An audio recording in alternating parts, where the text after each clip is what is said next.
বন্ধুরা দেখুন, পাহাড়ের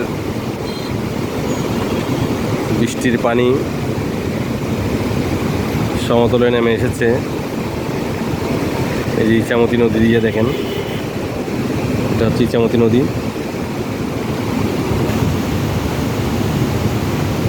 পাহাড় থেকে পানি নেমে আসতেছে, অনেক সুন্দর। Sluice gate.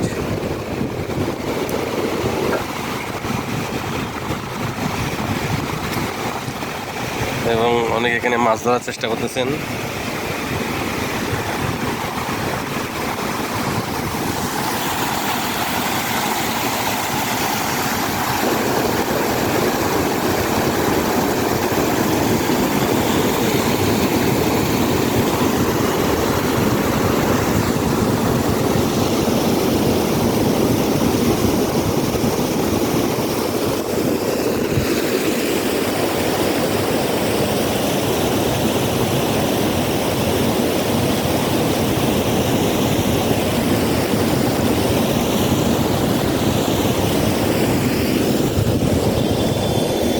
এটা হচ্ছে রাঙ্গুনিয়ার জন্য নায়াগ্রা জলপ্রপাত।